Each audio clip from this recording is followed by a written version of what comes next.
First at 5. From the University of Florida's College of Journalism and Communications, you're watching WUFT News.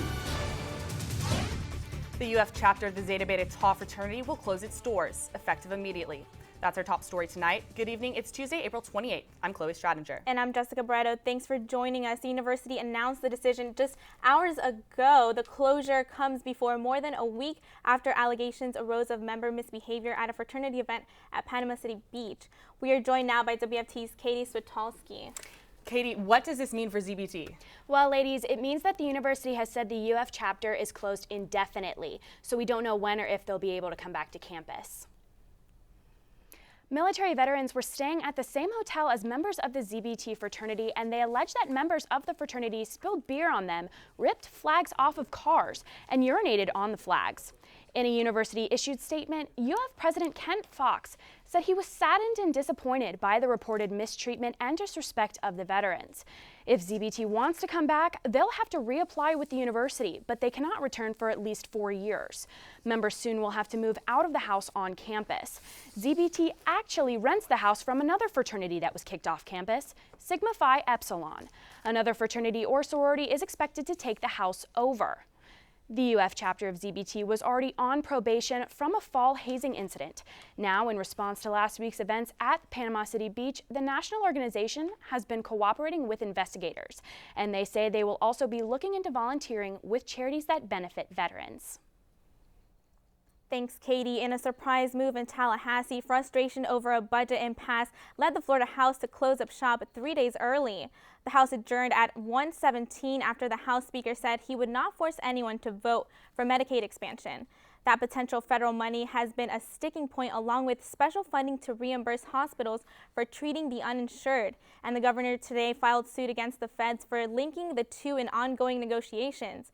In May or June, there will have to be a special session on the budget, but today's House move effectively kills many other bills.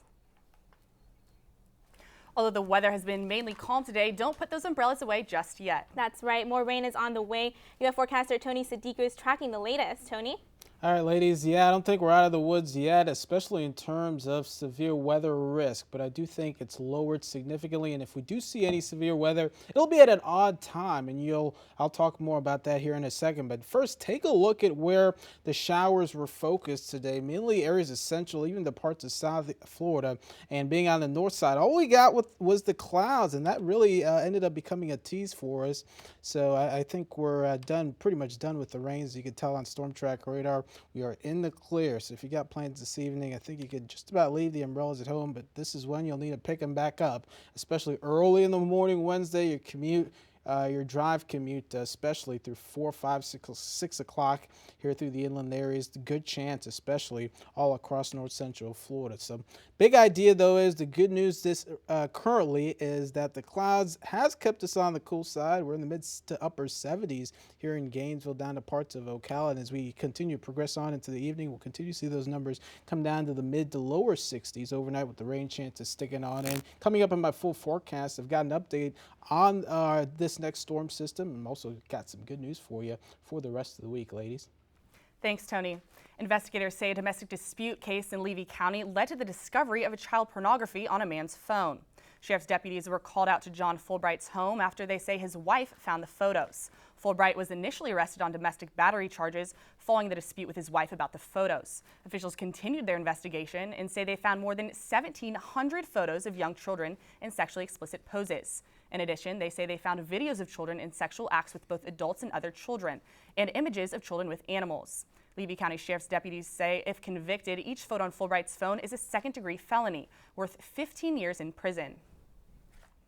According to the Florida Department of Corrections, 1 out of every 4 inmates released from a Florida prison will return within 3 years. But WFT's Leah Shields shows us how volunteers are trying to change that statistic with bees. We're looking for brood. We're not looking for honey this morning. Cecilia Young is a hobby beekeeper. After she retired from a career as a registered nurse, she and her husband Kenneth were recruited for a unique opportunity: beekeeping with inmates.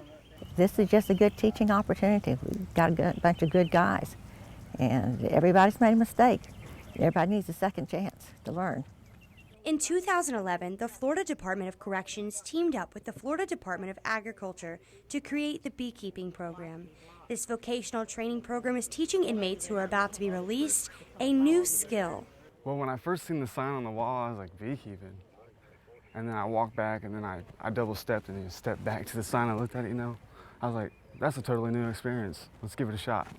The 3-month program includes classes on bees, plants, pollination, and more, leading up to a beekeeping certification from the Department of Agriculture.